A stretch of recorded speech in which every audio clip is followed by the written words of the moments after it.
In this video, we are going to give more example about Euler and Hamilton circuit, and we will also take more example about finding the shortest path in a graph. So first, let us review the definition of Hamilton path and circuit and some of the conditions we need to consider to find whether a graph has a Hamilton path or circuit.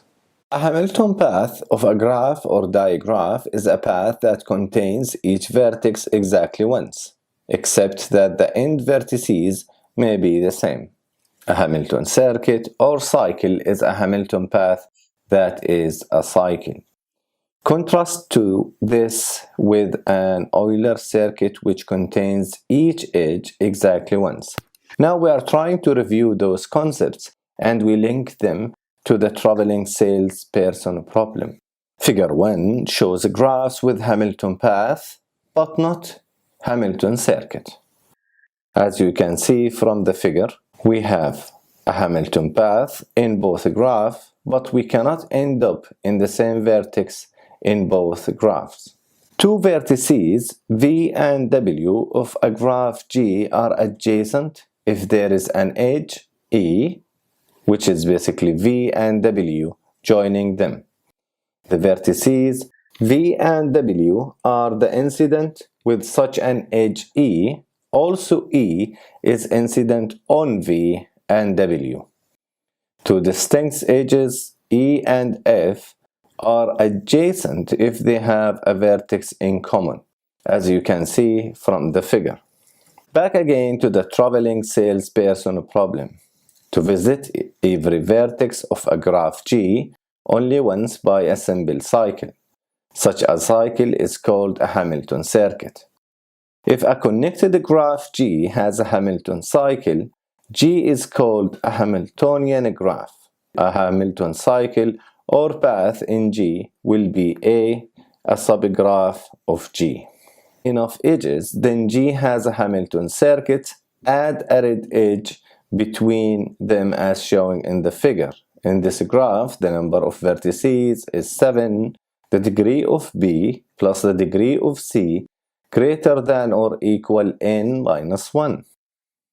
If G has a Hamilton circuit, then the degree of V greater than or equal 2 for all V on graph G.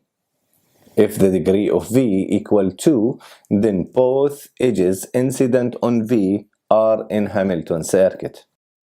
If the degree of V greater than 2 and two of the edges incident on V are in a Hamilton circuit, then the other edges incident on V are not in that Hamilton circuit. A complete digraph where V, the number of vertices, is greater than 2 has a Hamilton path. Now recall Euler circuits. Graph G has a Euler circuit if and only if every vertex of G has even degree. And this is basically the necessary condition. If G has an Euler circuit, then every vertex of G has even degree. The sufficient condition that if every vertex of G has an even degree, then G has an Euler circuit. Establishing whether or not a graph has a Hamilton circuit is non-trivial, no elegant.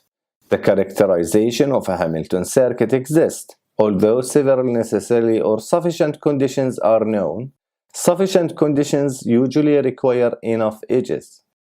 Dirac's and Euler's theorem provide sufficient conditions for Hamilton circuit, but not as necessarily conditions for satisfying that the graph has a Hamilton circuit.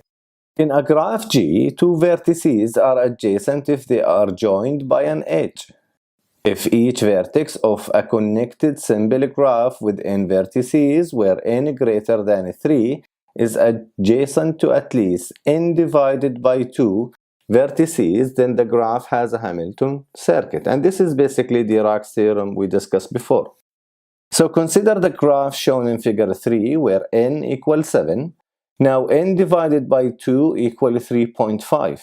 Since each vertex is adjacent to at least 4 other vertices, the graph has a Hamilton circuit by Dirac's theorem. Dirac's theorem gives no information about being non-Hamiltonian it does not tell us how to find a Hamilton circuit. Find a Hamilton circuit in the graph G shown in figure 4. Now in this case, we will try to find two Hamilton circuits in this graph.